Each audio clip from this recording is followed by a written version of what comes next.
हम अब पहुंचे हैं क्वेश्चन नंबर 26 पे जो कि रीजनिंग से है JKSSB वाइल्ड लाइफ गॉड, जिसका एग्ज़ाम 8 ऑफ मार्च 2026 को कंडक्ट करवाया JKSSB ने, जो कि सक्सेसफुली कंडक्ट हुआ। कोई कुछ प्रॉब्लम नहीं हुई, कोई इशू नहीं हुआ। अब पेपर में पैटर्न चेंज हुआ है, फैक्चुअल क्वेश्चंस कम आए हैं, कंसेप्चुअल क्वेश्चंस ज़्यादा आए हैं, डिफ़िकल्टी लेवल हार्ड है।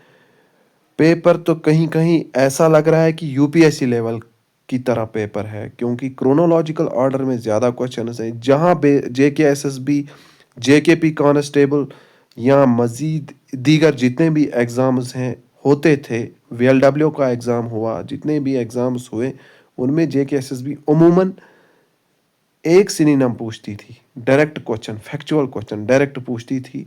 सिनोनिम, कैंडिड का सिनोनिम क्या है, ठीक है, बर्ड का सिनोनिम क्या है, ऐसे ही सरकमफ्रेंस का सिनोनिम क्या है, ऐसे ही पूछती थी। लेकिन एफिमेरल का सिनोनिम क्या है। लेकिन आज JKSSB ने पैटर्न चेंज किया है। इन्होंने चार चार पांच पांच सिनोनिम इकट्ठे पूछे हैं, एक साथ पूछे हैं हमसे।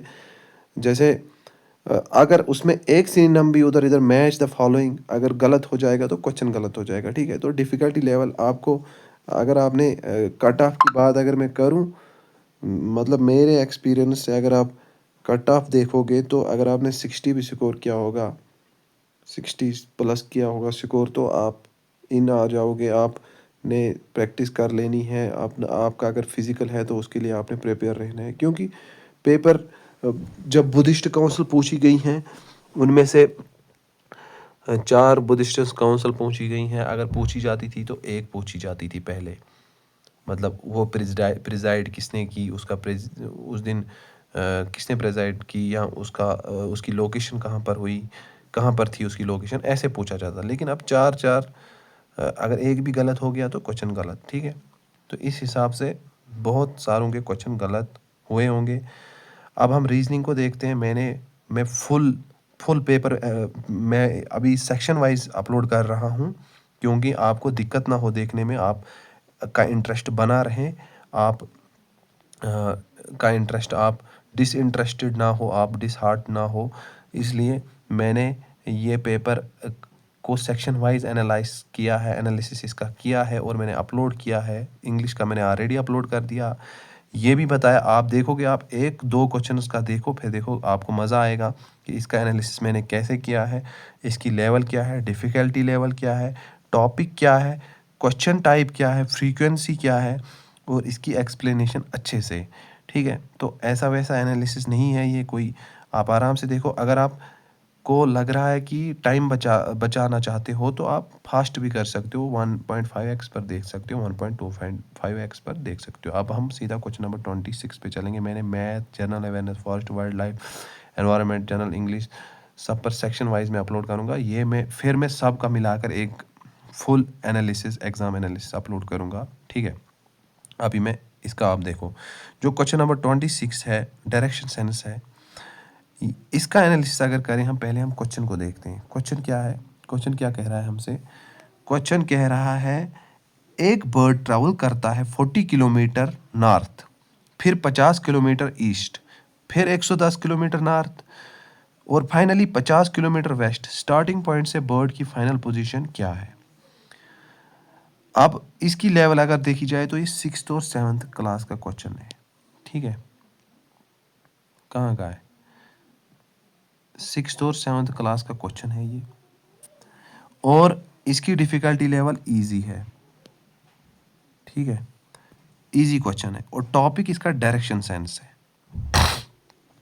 जब भी आप किसी भी एग्ज़ाम के लिए खुद को प्रिपेयर करो तो टॉपिक पढ़ा करो। कोई बुक पढ़ने की ज़रूरत नहीं, ल्यूसेंट पढ़ ली, उसमें आधे टॉपिक होंगे ही नहीं, तो आप क्या करोगे। मतलब मैं जनरल अवेयरनेस की बात कर रहा हूँ। लेकिन डायरेक्शन सेंस अगर आपके टॉपिक में दिया है तो आपने डायरेक्शन सेंस पढ़ना ही पढ़ना है। तो ये डायरेक्शन सेंस से ये क्वेश्चन आया है, ठीक है। अगर हम इसको स्टेप बाय स्टेप देखें तो ये क्वेश्चन बेसिक है। पहले 40 kilometre north south axis plus 40 north positive मान लो, ईस्ट वेस्ट, ठीक है। अब स्टेप 2 की बात करते हैं। फिर 50 kilometre east, north minus south, plus 40। अब ईस्ट माइनस वेस्ट प्लस 50। फिर फाइनली कहाँ जाता है ये? 50 kilometre west, north minus south plus 150, फिर कोई चेंज नहीं होती। फिर east minus west, 50 minus 50 is equal to 0। तो फाइनल पोजीशन इसकी नॉर्थ में 150 किलोमीटर है, ईस्ट वेस्ट में 0, मतलब एग्जैक्टली नॉर्थ में, इसलिए 150 किलोमीटर नॉर्थ स्टार्टिंग पॉइंट से। अब इसका ट्रिक देखो क्या है डायरेक्शन सेंस का। नॉर्थ साउथ का अलग ट्रिक रखो, ईस्ट वेस्ट का अलग अलग रखो, फिर आप ऐसे क्वेश्चन सॉल्व कर पाओगे। North south plus 40 plus 110 is equal to plus 150 north. East है ना, और west plus 50 minus 50 is equal to 0, exactly north south line पर। अब मैं ये बताऊं आपको, इसका आंसर तो मैंने कर दिया 150 किलोमीटर। ये मैं बताऊं कि ये क्वेश्चन क्यों पूछा गया। अगर आपको दिक्कत हो रही है, मैं आहिस्ता बोल रहा हूँ या मैं स्लो चल रहा हूँ, तो आप फास्ट करके वीडियो देख सकते हो, स्पीड बढ़ा सकते हो वीडियो। बेसिक डायरेक्शन सेंस है, कैंडिडेट को नॉर्थ साउथ ईस्ट वेस्ट का कंसेप्ट पता है या नहीं, इसलिए पूछा गया है। और कोऑर्डिनेट ज्योमेट्री का बेसिक, बिना फार्मूला के कोऑर्डिनेट सिस्टम समझना, step by step trekking, multiple movements को ट्रैक करना। अब क्वेश्चन नंबर 27 नंबर सीरीज का क्वेश्चन है, ये 8th और 9th लेवल का क्वेश्चन है, ठीक है। 8th और 9th क्लास का क्वेश्चन है, मॉडरेट हार्ड डिफिकल्टी लेवल इसके, मॉडरेट भी है हार्ड भी है, ये आसान क्वेश्चन नहीं है। नंबर सीरीज इसका टॉपिक है। क्वेश्चन टाइप है पैटर्न पहचाननी है। क्या है? पैटर्न पहचाननी है, पैटर्न रिकॉग्निशन। देखो 16, 33, 100, 401, पहले क्या हुआ है, इंटू 2 हुआ है प्लस 1 हुआ है, 16 इंटू 2 प्लस 1, फिर इंटू 3 हुआ है प्लस 1 हुआ है, 33 इंटू 3 कितना होता है, 33 कितना होता है, 60, 66, 99 प्लस 1, फिर इंटू 4 हुआ है, 100 इंटू 4, फिर प्लस 1, 401, फिर 401 प्लस 4 तो नहीं होगा ना, फिर सीधा प्लस 5 होगा, ये सॉरी इंटू 5 होगा, मल्टीपल 5 से होगा। 401 मल्टीपल 5 कितना होता है, 2000 प्लस 1, 401 सॉरी 401 करना है आपने, 401 इंटू 5 करना है। तो पहले 400 को आप 5 से करो 2000 आएगा, फिर 1 को 5 से करो तो 5 आएगा, हो गया 2005, फिर प्लस 1 करो तो 2006 आएगा। तो 2006 इसका करेक्ट आंसर है। देखो जिसका ये पेपर है उसने भी इसको करेक्ट किया है। हो गया, ये वाला क्वेश्चन हो गया। अब हम क्वेश्चन नंबर 28 को देखते हैं। 28 क्या है, ये एनालिसिस अगर इसका करें तो इस 5th और 6th लेवल का क्वेश्चन है, 6th क्लास का क्वेश्चन है, इजी है, एनालॉजी टॉपिक है, लॉजिकल रिलेशन है, हर पेपर में आता है। तो फ्लोट का अपोजिट है सिंक, सिंक पानी पर रहना, यानी कि सिंक पानी में डूबना। इस तरह बोट का अपोजिट क्या है, बोट पानी की सरफेस पर चलती है, उसका अपोजिट वो व्हीकल होगा जो पानी के अंदर चलती है, यानी कि क्या पानी के अंदर क्या चलती है, सबमरीन इसका करेक्ट आंसर है। अब क्वेश्चन नंबर 29 देखते हैं, पढ़ते हैं पहले इस क्वेश्चन को आराम से, थोड़ा बहुत सब्र रखो आप। एक आदमी पॉइंट ए से क्या करता है, एक आदमी पॉइंट ए से स्टार्ट करता है, 20 किलोमीटर ईस्ट चलकर पॉइंट बी पे पहुंचता है, फिर नॉर्थ मुड़कर 15 किलोमीटर चलकर पॉइंट सी पे, फिर वेस्ट मुड़कर 8 किलोमीटर चलकर पॉइंट डी पे, फाइनली साउथ मुड़कर 15 किलोमीटर चलकर पॉइंट ई पर। पॉइंट ई की पॉइंट ए से डिस्टेंस और डायरेक्शन क्या है, ठीक है। तो ये क्वेश्चन बताओ आप, इसका करेक्ट आंसर क्या हो सकता है। ये भी मॉडरेट लेवल का क्वेश्चन है, 9th 10th से निकाला गया है।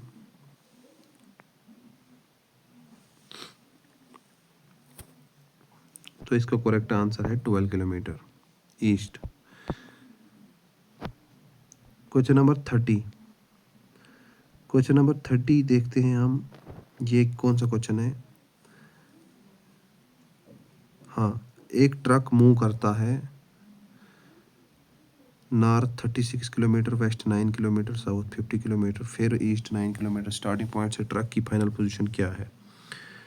ये 14 किलोमीटर साउथ इसका आंसर आना चाहिए, यहाँ पे इन्होंने लिखा हुआ है, लेकिन देखो हम इसको थोड़ा बहुत सॉल्व करने की कोशिश करेंगे। North 36 kilometre, north minus south plus 36, east minus west 0। Step 2 देखें तो west 9 kilometre, north minus south plus 36, east west minus 9। फिर step 3 south 50 kilometre, north 36 minus 50 करो, 14 माइनस 14 आएगा, ईस्ट वेस्ट माइनस 9 आएगा। स्टेप 4 में east 9 kilometre, north minus 7, south करो minus 14, east minus west minus 9 plus 9 is equal to 0। South में 14 kilometre, क्योंकि minus 14 का मतलब साउथ। अब पूछा गया है 31 क्वेश्चन, ये भी एनालॉजी से है और 7th क्लास का क्वेश्चन है, इजी क्वेश्चन है। अस्थमा, लंग्स, कंजक्टिविटीज क्या होता है? अस्थमा एक डिजीज़ है जो लंग्स को अफेक्ट करती है, ठीक है। और इस तरह कंजक्टिविटीज एक डिजीज़ है जो आइज़ को इफेक्ट करती है। कंजक्टिविटीज को पिंक आई भी कहते हैं, तो आइज़ इसका करेक्ट आंसर है। अब क्वेश्चन नंबर 32 है, नंबर सीरीज से लिया गया, 9th 10th क्लास का क्वेश्चन है, मॉडरेट लेवल का क्वेश्चन है। सीरीज में क्वेश्चन मार्क की जगह क्या आएगा? 28, 32, 41, 57। पैटर्न ढूंढते हैं हम, पैटर्न इसमें कौन सी लगी है। देखो पैटर्न इसमें लगी है +4 वाली पैटर्न लगी है। पहले +4 हो रहा है, फिर +9 हो रहा है, +5, फिर से +6। देखो +4 फिर +5, यहाँ से देखो अब कैसे समझाऊँ मैं आपको। 28 है ना, 28 + 4 कितना हुआ? 32 + 4 32 हुआ ना। यहाँ पे मैं ऐसे लिखता हूँ 32 और 32 + 9 41 और 41 + 16 57। अब आप सोच रहे होंगे ये कैसे आया। देखो यहाँ पे +4 हुआ, यहाँ पे 32, यहाँ पे +4 हुआ, यहाँ पे +9 हुआ, फिर +16 हुआ। अब इसमें प्लस प्लस क्यों बढ़ रहा है? 9 यहाँ पे, 4 क्यों यहाँ पे, 9 क्यों यहाँ पे, 16। पैटर्न पहचानना इसी को कहते हैं। ये +4 हुआ, यहाँ पे फिर 5 प्लस हुआ तो हो गया 9, फिर आगे 6 प्लस हुआ, है ना। फिर आगे 5, फिर +5, फिर 7 हुआ, ठीक है। फिर 7 प्लस हुआ यहाँ से, तो इसलिए इसका करेक्ट आंसर, अगर हम इनकी डिफरेंस देखें 4, 9, 16, ये स्क्वायर्स हैं, 2 स्क्वायर, 3 स्क्वायर और 4 स्क्वायर, ठीक है। 2 का स्क्वायर 4, 3 का स्क्वायर 9 और 4 का स्क्वायर 16। अगला डिफरेंस होगा 5 का स्क्वायर 25, तो 57 + 25 कितना होगा? 82। अब इन्हें code, certain code fire is coded है DGPC, what will be the last letter of the code word for short. ये क्वेश्चन 10th से लिया गया है, 10th क्लास से, और ये मॉडरेट लेवल का क्वेश्चन है। कुछ कोड में फायर को DGPC लिखा जाता है, शॉर्ट के कोड का लास्ट लेटर क्या होगा? फायर मतलब FI, देखें फायर मतलब फायर, DGPC। F की जो पोजीशन है वो 6 है, I की 9 है, R की 18 है और E की 5 है। तो ये -22 हो रहा है यहाँ पे। अब हमने क्या करना है, 2 स्टेप्स पीछे चल रहे हैं यहाँ पे। अब हमने देखना है शॉर्ट। शॉर्ट को क्या करना है, शॉर्ट का कोड होगा, क्या होगा, एस पे 2 पीछे चलो तो 17 आएगा, 17 पे क्यू आता है, क्यू एफ एम आर, तो लास्ट लेटर आर है, ठीक है, आर इज लास्ट लेटर। अब क्वेश्चन नंबर 34 है, if summer coded runner the code for winter is, ये भी मॉडरेट लेवल का क्वेश्चन है, क्लास 10th लेवल का क्वेश्चन है, कोडिंग डिकोडिंग इसका टॉपिक है। समर रनर, यहाँ पे -1, देखो एस और आर जो है -1 आ गया, यहाँ पे पीछे हो गया बैकवर्ड एक, फिर यू यू ये सेम है 0, यहाँ पे कोई डिफरेंस नहीं है, और एन एम एन +1 फॉरवर्ड आगे जा रहा है, एम एन +1 फिर से फॉरवर्ड गया, फिर आया ई ई सेम है, और ई आर आर सेम है। अब ऐसे ही आपने विंटर को भी करना है, विंटर को +1 करो तो सॉरी -1 करो तो वी आएगा, है ना, और आई को आपने सेम रखना है, आई आई आया, और एन को आपने +1 करना है तो ओ आएगा, फिर उसके बाद वी आई ओ आ गया, फिर उसके बाद आपने टी को सेम रखना है तो टी आ गया, फिर ई को भी आपने +1 करना है तो एफ आएगा, फिर ई एफ आर को सेम रखना है तो आर आएगा, तो V I O U E R, option B इसका करेक्ट आंसर है।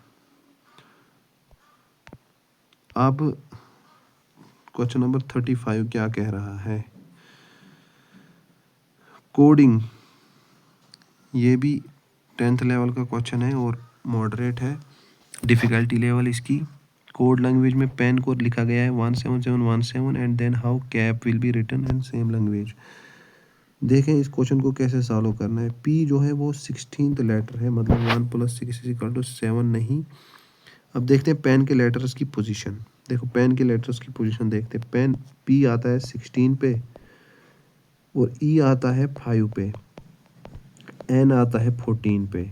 अब इनको अगर प्लस करें तीनों को तो वो कितना बनेगा, शायद हर लेटर की पोजीशन को रिवर्स करना पड़ेगा यहाँ पे। हाँ 16 + 5 + 14 = आता है 35, तो लेकिन ये इससे मैच नहीं हो रहा है।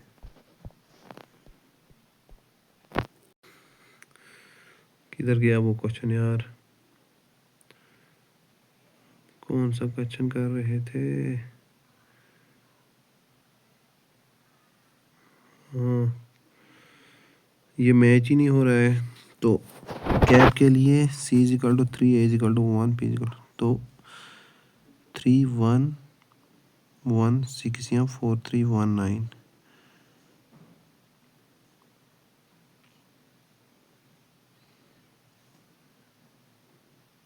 इसके लिए कोई एग्जैक्ट पैटर्न क्लियर नहीं है इस क्वेश्चन के लिए, तो इसका करेक्ट आंसर 4 3 1 9 है, ठीक है।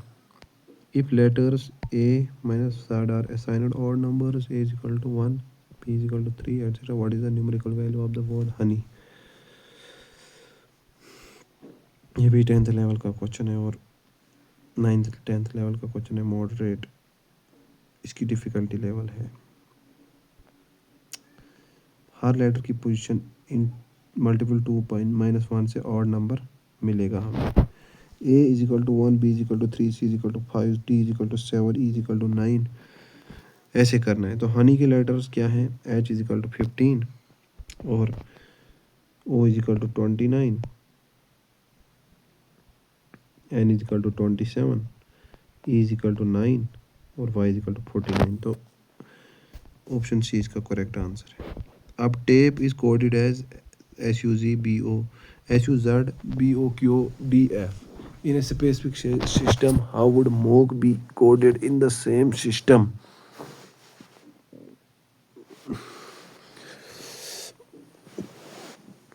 पैटर्न देखनी है पहले। टी की जो पोजिशनल वैल्यू है वो 20 है तो -1 हो रहा है, फिर ए से यू तक का सफ़र +20। तो देखो टेप 4 लेटर्स हैं लेकिन कोड 8 लेटर्स है, ठीक है। तो हर लेटर के लिए 2 लेटर्स कोड में है, ऐसे आपने समझना है। इस तरफ है ML और =1, N14 +1 LN। तो इस तरफ LN है और NP है और BD है और JL है। तो करेक्ट आंसर ऑप्शन डी है। अब question number 38। Dogs cats birds, all dogs are cats, no dog is a bird. देखो all dogs are cats, dogs का पूरा सेट कैट्स के अंदर है। No cat is a bird, cats और birds का कोई रिलेशन नहीं, दोनों अलग सेट्स हैं। डिफिकल्टी लेवल इसकी मॉडरेट है और ये क्वेश्चन 10th लेवल का है। Some dogs are birds, dogs को कैट्स के अंदर हैं और कैट्स का बर्ड्स से कोई रिलेशन नहीं, इसलिए डॉग्स का बर्ड्स से कोई रिलेशन नहीं हो सकता। अब कंक्लूजन फर्स्ट जो है गलत है। No dog is a bird, dogs cats के अंदर, कैट्स के बर्ड्स से कोई रिलेशन नहीं, इसलिए डॉग्स का भी बर्ड्स से कोई रिलेशन नहीं। तो कंक्लूजन सेकंड इज करेक्ट। अब आया क्वेश्चन नंबर 39। ये भी इसी तरह का क्वेश्चन है। इसमें कह रहे हैं all dogs are mammals, no mammal. देखो ये मैंने मॉक टेस्ट में ये क्वेश्चन डाला था, ये परसों ही किया हमने ये क्वेश्चन, ठीक है। ऑल डॉग्स आर मैमल्स ये क्वेश्चन था उसमें। No mammal is a reptile, mammal reptiles, all snakes are reptiles, no dog is a snake. जो मैंने मॉक टेस्ट करवाए थे उनमें ये क्वेश्चन था, ये स्टेटमेंट कंक्लूजन वाला क्वेश्चन, ये ऑल डॉग्स आर मैमल्स। अब क्या करना है, no dog is a snake, dog mammals में है, मैमल्स का रेप्टाइल्स से कोई रिलेशन नहीं, स्नेक रेप्टाइल्स में है, इसलिए डॉग्स और स्नेक्स का कोई रिलेशन नहीं हो सकता। फॉलोज, अब सब snakes are not animals, snakes reptiles में है, मैमल्स और रेप्टाइल्स अलग हैं, इसलिए कोई स्नेक मैमल नहीं हो सकता। Some snakes are not mammals, ये भी सच है।